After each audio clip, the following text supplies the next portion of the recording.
Shalom saudara terkasih dalam Tuhan. Senang kembali berjumpa dengan saudara dalam program Getsemani Bertumbuh. Apa kabar saudara terkasih dalam Tuhan? Saya percaya kita semua dalam keadaan sehat. Kalaupun saudara dalam keadaan sakit, saya berdoa agar jamahan Tuhan Yesus menjamah setiap penyakit kita, sehingga kita boleh sembuh dan boleh beraktivitas dan boleh berkumpul bersama dengan keluarga. Saudara kasih Tuhan, kemarin kita sudah membahas tentang seorang binaragawan, bagaimana dia bisa membentuk ototnya sehingga bisa bertumbuh ototnya, tentu dengan disiplin yang sangat ketat, saudara kasih Tuhan. Tetapi dalam pembentukan tubuh seseorang, yaitu binaragawan, dia tidak hanya dibutuhkan latihan, tetapi juga perlu nutrisi, saudara kasih Tuhan, untuk mendukung pertumbuhan ototnya, untuk supaya ototnya bisa bertumbuh, berkembang, dan nanti bisa mendapatkan penilaian yang bagus dari juri, saudara kasih Tuhan. Oleh sebab itu, saudara kasih Tuhan, dia perlu memberikan makanan yang bergizi bagi tubuhnya. Tentu makanannya tidak sembarangan, saudara kasih Tuhan. Memang ada beberapa makanan yang bagi tubuh kita yang normal bagus, tetapi bagi mereka itu bisa menjadi merusak otot-otot yang sudah dibentuk tadi, yang sudah dipecahkan tadi, sehingga tidak baik itu dimasukkan dalam tubuhnya. Saudara kasih Tuhan, dia perlu menjaga, melihat, menakar makanannya, makanan apa saja yang bisa masuk dalam tubuhnya.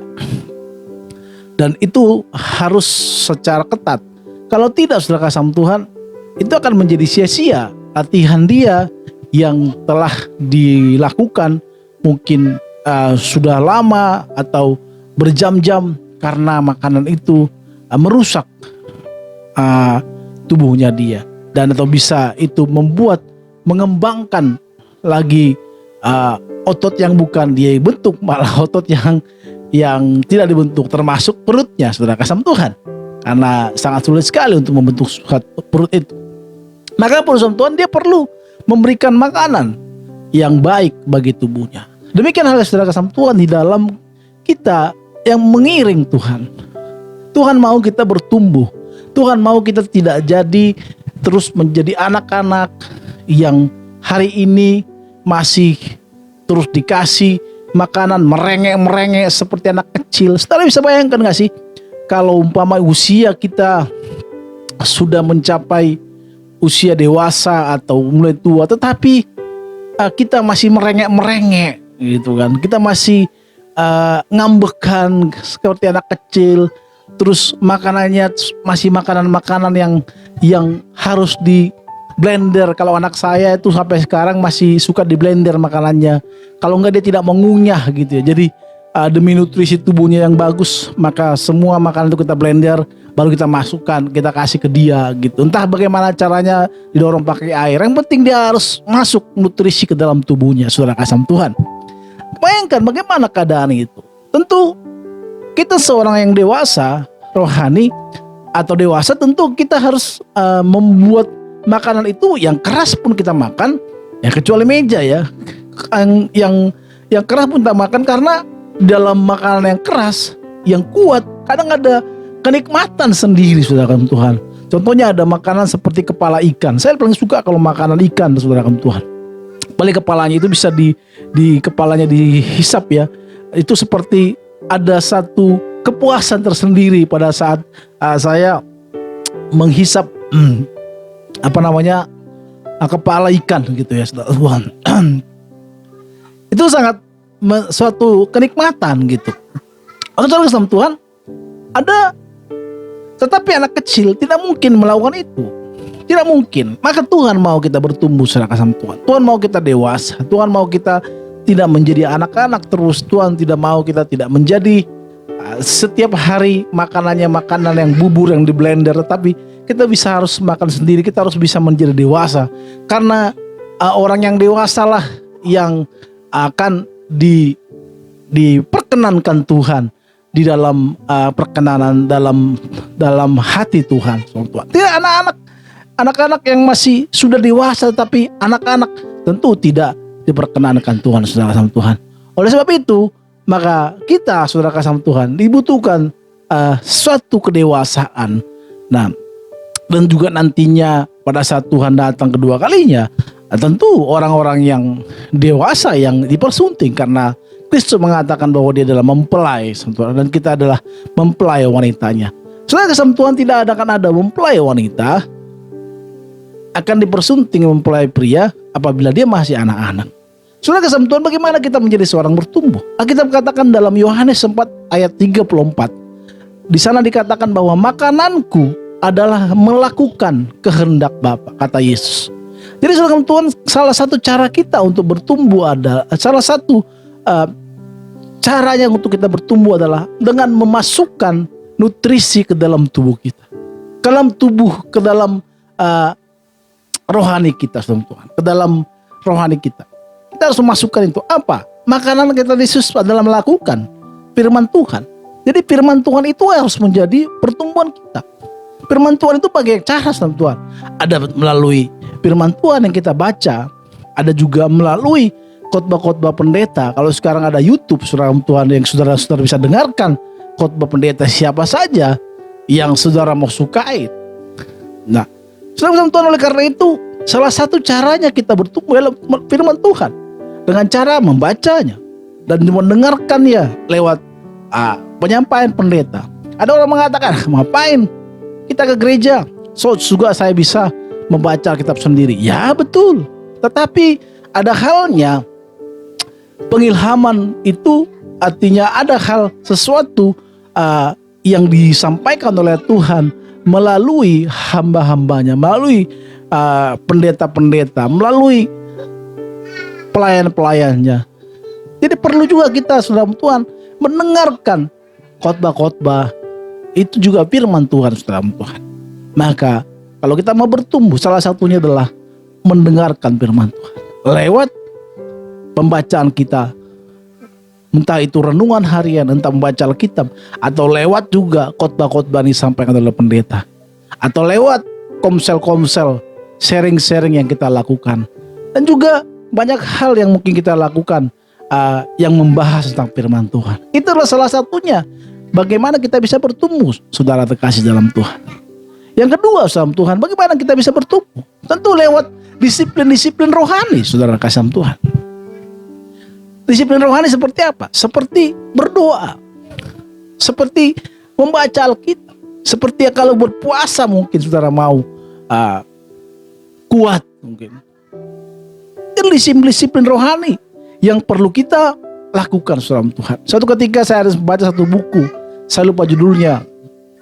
Ada seorang pendeta, dia bilang pada saat IKKR-nya, ada seorang pendeta datang kepada dia berkata bahwa dia sekarang melayani tetapi kekeringan itu ada dalam dirinya. Saudara Tuhan, apa yang diserang oleh pendeta ini? Coba kamu pergi ke suatu contohnya villa atau menyendiri gitu kan. Kalau di luar negeri itu, karena bukunya itu buku yang saya baca itu adalah hamba Tuhan dari luar negeri ya.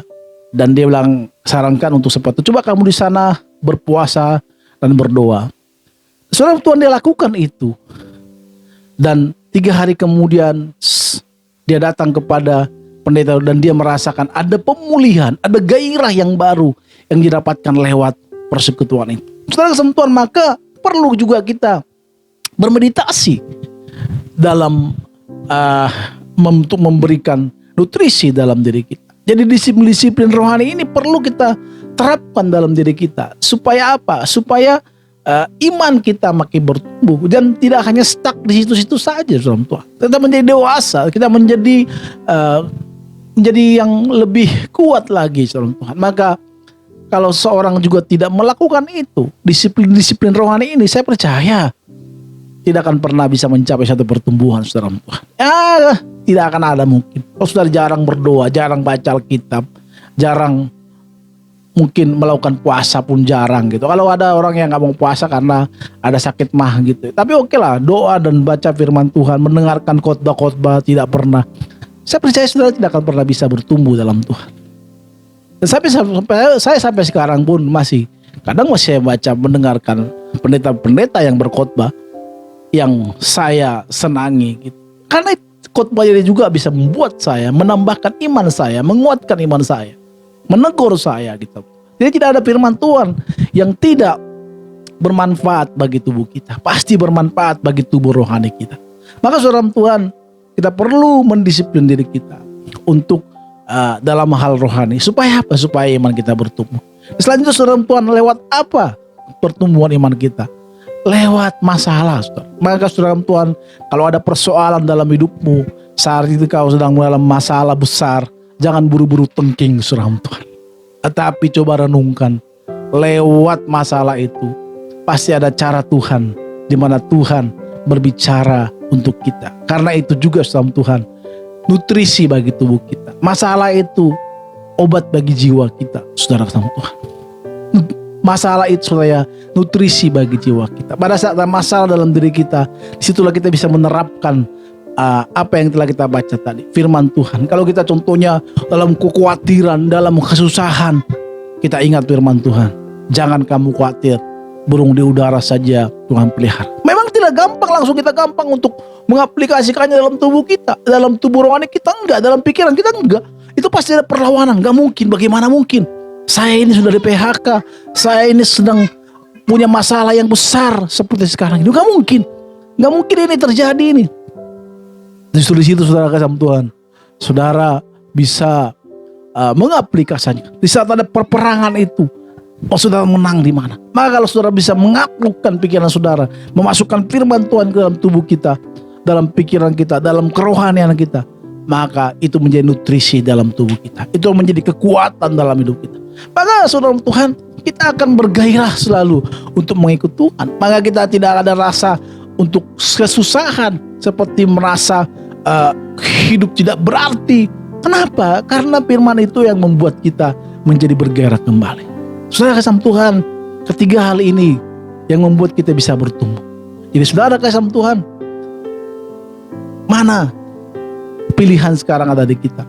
Mau kita bertumbuh, mau kita hidup kita, iman kita makin bertumbuh, kerohanian kita makin bertumbuh, atau tetap stuck, atau tetap menjadi anak-anak, atau mau jadi dewasa. Pilihan itu ada di kita. Tuhan memberkati kita semuanya, saudara kasih Tuhan. Sampai bertemu kembali di Getsemani bertumbuh. Tuhan memberkati kita semuanya. Salam sehat. Haleluya. Amin.